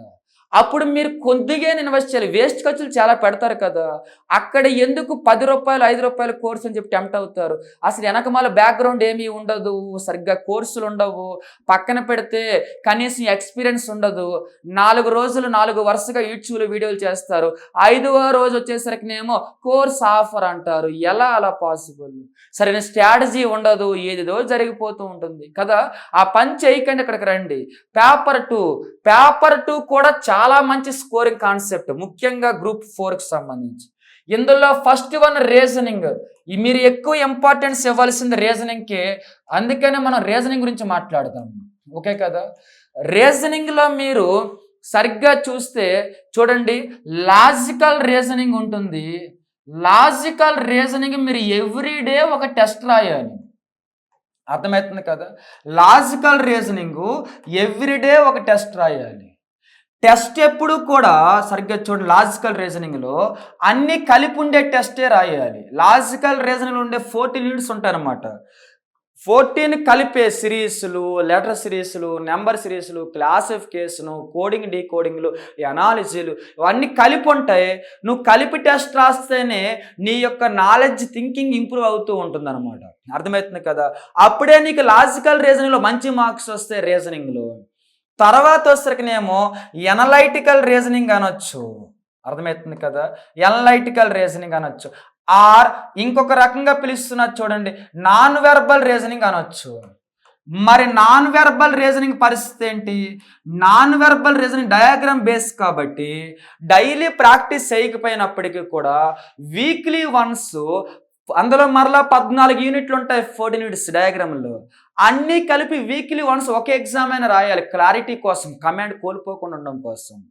ఇది డైలీ రాస్తూ ఉండాలి, ఇదే స్కోరింగ్ కాబట్టి. ఇది వస్తే వీక్లీ వన్స్ అయినా ఒక టెస్ట్ రాస్తూ ఉండాలి మీరు. అండ్ క్లారిటీ తెచ్చుకున్న తర్వాత ముందు డైరెక్ట్ టెస్టులు రాయకూడదు. క్లారిటీ అంటే ముందు క్లాసెస్ వినాలి కదా. ఇది అయిపోయిన తర్వాత మీరు చూస్తారు ఇక్కడ క్రిటికల్ రీజనింగ్ అని, అర్థమవుతుంది కదా. ఈ క్రిటికల్ రీజనింగ్లో భాగంగా ఏముంటాయి?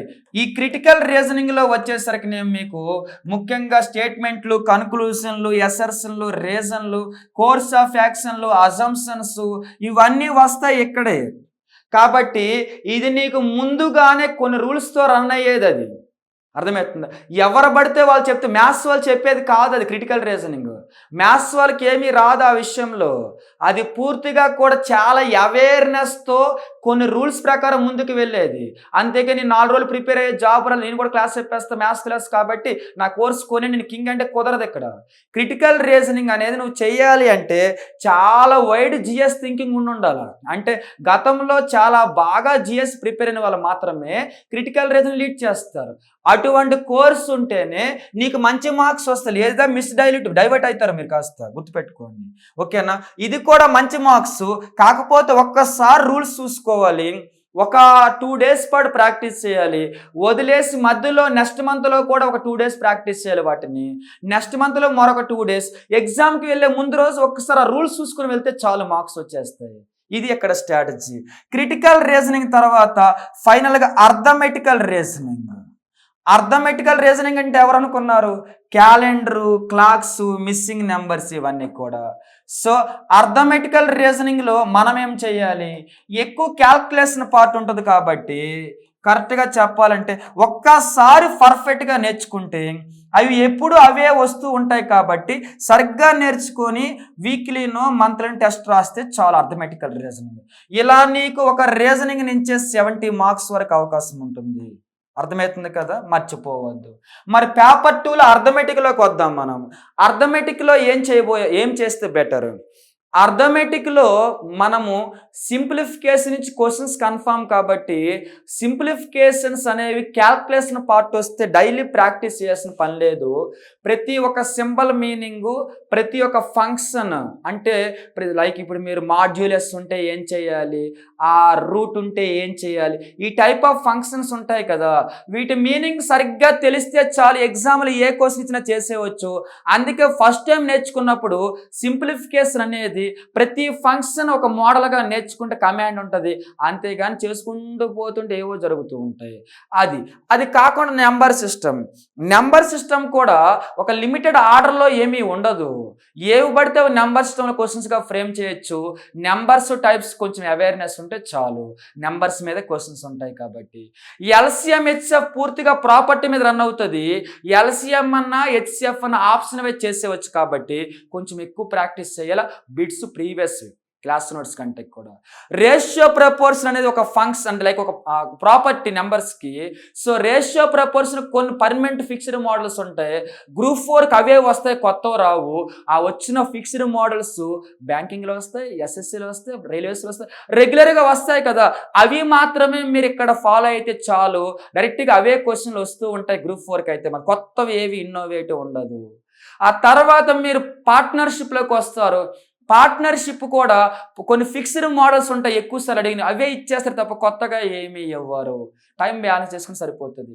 తర్వాత పర్సంటేజ్ కూడా నెంబర్స్కి వన్ ఆఫ్ ది అప్లికేషన్ కాబట్టి చాలా బాగా ప్రీవియస్ క్వశ్చన్ చూసుకుంటూ కొన్ని ఫిక్స్డ్ మోడల్స్ ఉంటాయి. Election model, population model, college student model, ఇలాంటి ఎక్స్పెండిచర్ ఇన్కమ్ మోడల్ అవే రిపిటేషన్ అవుతూ ఉంటాయి. అవి నేర్చుకుంటే చాలు పర్సంటేజెస్ నుంచి. అవి అయిపోయిన తర్వాత మనం వస్తాము మేజర్ కంటెంట్లోకి. Simple interest, compound interest, profit and loss, averages, ఇవన్నీ కూడా special topics. Time and work, time and distance. ఇక్కడ మీరు ఎక్కువ టైం స్పెండ్ చేస్తే క్లారిటీ వస్తుంది. మిగిలిన వాటి మీద అంత టైం అవసరం లేదు అనమాట. రిపీటెడ్ క్వశ్చన్స్ వీటిల్లో కూడా రిపీటెడ్ ఉంటాయి, కానీ కొంచెం క్లారిటీ కోసం ఎక్కువసార్లు ప్రాక్టీస్ చేయవలసి ఉంటుంది. అలా నువ్వు అర్థమెటిక్ని కంట్రోల్లో పెట్టుకుంటే నువ్వు ఫోకస్ చేయవలసింది ఎక్కడికి వస్తావు? ప్యూర్ మ్యాథ్స్లోకి వస్తావు. అర్థమెటిక్ కూడా ఒక 40 మార్క్స్ వరకు వస్తాయి, అండ్ రీజనింగ్ వచ్చేసరికి 70 వరకు అవకాశం ఉంటుంది. ఇది కాకుండా ప్యూర్ మ్యాథ్స్లోకి వస్తుంది, ఇది 40 to 50 అవకాశం ఉంటుందండి. ఓకేనా? ఆ తర్వాత మీరు వస్తారు దేంట్లోకి? ప్యూర్ మ్యాథ్స్లోకి అనమాట. ఇప్పుడు చూద్దాం. ప్యూర్ మ్యాథ్స్ అయితే ఒక 10 మార్క్స్కి అవకాశం ఉంటుంది. ఏమేమి టాపిక్స్ కవర్ చేస్తే బెటర్? కన్ఫామ్గా ప్రాబబిలిటీ నుంచి అయితే మాత్రం మినిమం ఒక క్వశ్చన్ అయితే వస్తుంది. పర్మిటేషన్ కాంబినేషన్ మినిమం ఒక క్వశ్చన్ అయితే వస్తుంది.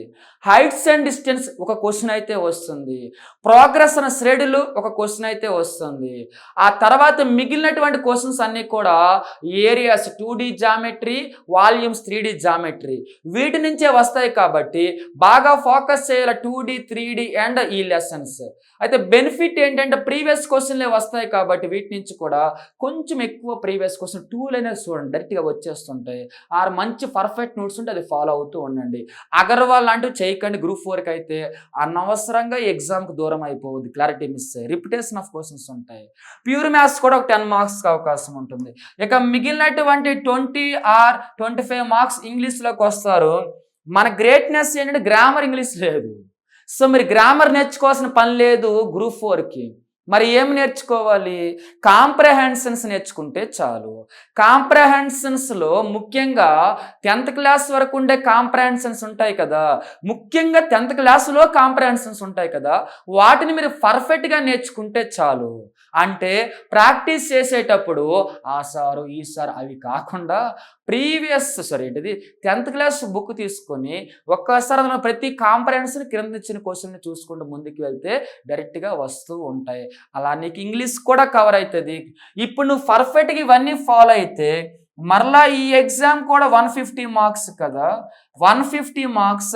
కానీ చెప్తున్నా కదా, నువ్వు అనవసరంగా అగర్వాల్ అవి ఇవి చేసుకొని ఏవి పడితే చేస్తే నాకు తెలియదు, కానీ నార్మల్గా అయితే మాత్రం కొన్ని రిపిటేషన్ ఆఫ్ క్వశ్చన్స్ ఉంటాయి, అవి సరిగ్గా చేస్తే నీకు ఇక్కడ 130 మార్క్స్ స్కోప్ ఉంటుంది ఈజీగా. టైం బ్యాలెన్స్ చేయడం రావాలి. నువ్వు ముఖ్యంగా ఎగ్జామ్కి వెళ్ళిన కొత్తగా థింక్ చేసే ఉండకూడదు. ఎక్కడో చూసినవే రిపిటేషన్ అవుతుండాలి కాన్సెప్ట్స్. అంటే నువ్వు ఆ ఎగ్జామ్కి ఉపయోగపడే 2-3 లైనర్స్ ఉంటాయి కదా క్వశ్చన్స్, అవి చూసి వెళ్తే నీకు బెనిఫిట్ ఉంటుంది. ఇలా నువ్వు 2 పేపర్లు కలుపుకొని యావరేజ్గా నన్ను అడిగితే మాత్రం చూడండి ఒకసారి నా స్ట్రాటజీ ప్రకారం ఫస్ట్ పేపర్ ఒక 120 to 130, సెకండ్ పేపర్ ఒక 130కి అవకాశం ఉంటుంది.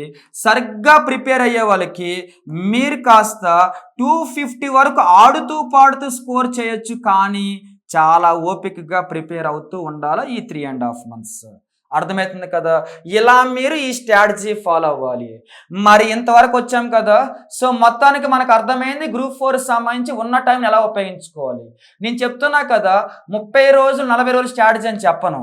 కానీ నువ్వు మాత్రం సరిగ్గా ఇవన్నీ కూడా ఆర్డర్లో పెట్టుకొని నీట్గా ఓపికగా కంగారు పడకుండా యాంగ్జైటీ ఫీల్ అవ్వకుండా చదవగలిగితే నువ్వు కన్ఫామ్గా గెటిన్ అవుతావు. మంచి మార్క్స్, నాట్ ఆర్డినరీ మార్క్స్. కానీ ముందు ఏం కావాలా? యాంగ్జైటీ అస్సలు ఉండకూడదు. అప్పుడే నీకు మంచి మార్క్స్ వస్తాయి. సో నీకు ఈ మొత్తం అనాలిసిస్ ద్వారా ఏం అర్థం కావాలంటే చాలా ఓపికగా ప్లాన్ చేసుకొని ముందుకు వెళ్తే అన్నీ కవర్ చేయొచ్చు. మరి మొత్తం 100 రోజులు ప్లాన్ 120 రోజులు ప్లాన్ చేయగలమంటే అది కరెక్ట్ కాదు. జాగ్రఫీ ఈరోజు ప్లాన్ చేసాం, రేపటికి అయిపోద్ది అనుకున్నాం, 4 పేపర్లు మిగిలిపోయి ఎల్లుండి ఉదయం చదవాల్సి వస్తుంది, ప్లాన్ మిస్ అయ్యిద్ది కదా. అందుకనే సబ్జెక్ట్ వైజ్ ముఖ్యంగా ఈ వారం ఏం చెయ్యాలి ఇంపార్టెన్స్ ప్రకారం ప్లాన్ చేసుకో. వారానికి ఒక సబ్జెక్ట్ అలా చేసుకుంటూ ప్రీవియస్ క్వశ్చన్ చూసుకుంటూ నెక్స్ట్ వాటికి వెళ్ళు. ఇలా ఫస్ట్ నువ్వు 2 months పాటు కూడా అన్నిటిని పర్ఫెక్ట్గా గ్రూప్ 4కి ఉపయోగపడేవే కవర్ చేయి. ఆఫ్టర్ దట్ ఇంకా 1.5 month పైనే ఉంటుంది. అప్పుడు నువ్వు చేయవలసిన పని ఏంటంటే జస్ట్ చదివిన వాటిని రివిజన్ చేయి. ఎవరు వచ్చి డిస్టర్బ్ చేసినా కూడా డిస్టర్బ్ కాకు. అర్థమవుతుంది కదా. మరి డైలీ టెస్ట్ సిరీస్ రాయాలా? నేను ఏది జిఎస్ పేపర్ కంటే డైలీ ఏం వద్దు, కానీ క్లారిటీ కోసం మిస్టేక్స్ జరగకుండా ఉండడం కోసం మొత్తం మీద ఒక మంచి గ్రాండ్ టెస్ట్లు కొన్ని రాయి చాలు, పర్ఫెక్ట్నెస్ వస్తుంది. మ్యాథ్స్ మాత్రం డైలీ రాయవలసి ఉంటుంది, రీజనింగ్ ముఖ్యంగా. జిఎస్కి అంత నీడ్ ఉండదు, సైన్స్ సబ్జెక్ట్ కాదు కాబట్టి అన్నీ. సో నువ్వు అర్థం చేసుకోవాల్సింది ఏంటంటే డైలీ చదువు, బాగా బాగా రివిజన్ చేయి. జిఎస్లో నన్ను అడిగితే మొన్న ఒక వ్యక్తి ఎవరో వచ్చారు, గ్రూప్ 1 టాపర్ ర్యాంకరు. ఆయన ఎప్పుడూ టెస్ట్ సిరీస్ రాయలేదంట, కానీ ఆయనకి ర్యాంక్ 33 వచ్చిందట. ఇప్పుడు ఏమనాలి? కంటెంట్ ఉన్న వాళ్ళకి ఆ అవసరాలు ఉండవు. సో నువ్వు ముందు కంటెంట్ బిల్డ్ చేసుకో, ఆటోమేటిక్గా మంచి మార్క్స్ వస్తాయి. అర్థమవుతుంది కదా. అనవసరంగా తెలివి తక్కువ పనులు చేయకండి, ఉన్న మంచి అవకాశాన్ని కోల్పోవద్దు. ఫైనల్గా నేను చెప్పదలుచుకుంది ఏంటంటే మీకు ఈసారి ఎన్ని మార్క్స్కి అవకాశం ఉంటుంది, పేపరే ఇంకా రాయలేదు, ఎన్ని మార్క్స్ అనేది ఎలా తెలుస్తుంది అంటారు? మరి అంతే కదా. ఇప్పుడు పేపరే ఇంకా చూడలేదు, అది ఈజీనో టఫో తెలియదు. ఈజీయో టఫో తెలియకుండా ఎన్ని మార్క్స్ వస్తే బెటర్ అంటే ఏం చెప్తాను చెప్పండి. కానీ 300 మార్క్స్ కాబట్టి యావరేజ్గా కాంపిటేటివ్ ఎగ్జామ్లో 60% అనేది పోస్టులు ఎక్కువ ఉన్నప్పుడు కన్ఫామ్గా సెక్యూరిటీ స్కోరే. కాబట్టి కొన్ని జిల్లాలకి, ఎక్కువ జిల్లాలకి మన స్టేట్లో ముఖ్యంగా 180 మార్క్స్ అబోవ్ వస్తే నువ్వు సేఫ్ జోన్లో ఉన్నట్టు, పేపర్ ఎలా ఉన్నప్పటికి కూడా. ఇక బాగా టఫ్ అంటే టఫ్ ఇవ్వడానికి రాస్తుంది గ్రూప్ 4, అది నువ్వు రాస్తుంది ఏ ఎగ్జామ్ కాదు కదా. సో నువ్వు అర్థం చేసుకోవాల్సింది అది. సో అంతేకాని ఎన్ని మార్క్స్ ఉండొచ్చు ఆఫ్టర్ ఎగ్జామ్ నేను చెప్తాను. ముందైతే మాత్రం నీ టార్గెట్ 200 మార్క్స్ కోసం కష్టపడు. నేను చెప్పినట్టు ఇందాక ఫాలో అవ్వడానికి ట్రై చేస్తే 250 కూడా నువ్వు రీచ్ అవుతావు. 250 రీచ్ అయినప్పుడు కలుద్దాం మనం ఒకరోజు, ఏమంటారు? Okay, anyway thank you. అందరూ బాగా కష్టపడండి. ఇంకొకటి ఏంటంటే యాంగ్జైటీని పక్కన పెట్టండి, పక్క వాళ్ళ మాటలు అస్సలు వినొద్దు. ఎక్కువ వీలైనంత వరకు కూడా చదవడానికి ఇంపార్టెన్స్ ఇవ్వండి. ఆటోమేటిక్ కంటెంట్ డెవలప్ అవుతూ ఉంటుంది. ఓకేనా? Okay, all the best. Thank you.